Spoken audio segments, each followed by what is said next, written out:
Javljanje dostojanstveno i na način na koji treba. Prosto želim da se zahvalim svim učesnicima, svim građanima Zemuna, gostima Beograda, gostima iz Republike Srpske, Crne Gore i dijaspore što su bili ovde sa nama.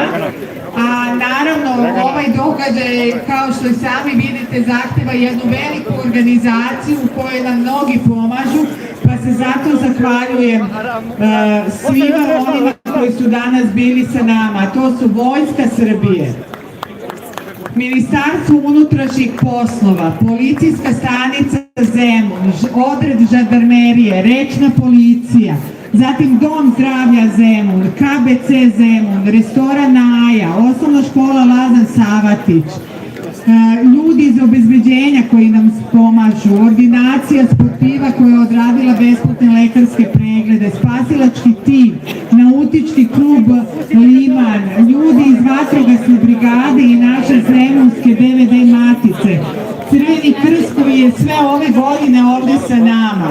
Zatim je tu i Taurunom Bronioci koji su nam se pridružili, restoran Radecki, Zemunski Alas i svi oni što su nam pomogli da ovo izgleda baš onako kako dolikuje na slavu Boga i ljudi. Još jednom hvala što ste ovde bili sa nama.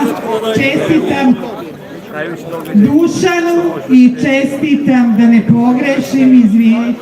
Naravno da imam sreće svojih ciljeva, koji sam zato sam za ovom godinu. Zorani i Dušanu čestitam na ovoj pobedi ili da Zorice, izvinite, Zorici i Dušanu na ovom divnom podvigu u Zemunu i vidimo se 27. put, znači sledeće godine baš ovde u Zemunu odakle je sve počelo još davne 1998. godine. Još jednom vas pozdravljam današnjeg dana.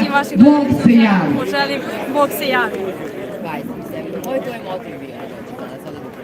Pa meni isto nije ovo prvi put, ja sam i prošle godine ovde plivala i ja sam iz Beograda i motiv mi je da, ne znam, da svi ljudi dođu da plivaju jer ovo je blagoslov od Boga i nikome ne može da bude hladno. Ovo je stvarno nešto veličanstveno i što će da nas drži do sledećeg bogojavljenja.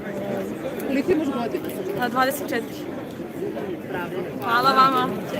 Dušane, možeš samo malo da priđeš k meni, za sekundu, samo ukratko, mi nismo stigli, reci mi, uputio si, to jest došao si do krsta, dobio si statu, šta ovo sve za tebe znači? Za mene je ovo jedan veliki uspeh, najveći u ovoj godini i za početak odličan, da ću imati sreće da dođem do svojih ciljeva koje sam zacrtao za ovu godinu. Je li bilo hladno? Pa i nije tako. Ovo sunce je pomoglo? Svako hladno je, ali pomoglo nam je sunce, lep je dan danas. Koliko si se dugo pripremao za...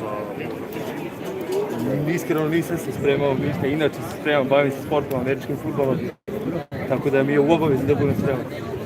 Dušane, možeš samo ponovo prezime kako beše? Novaković, Dušan. Hvala tim.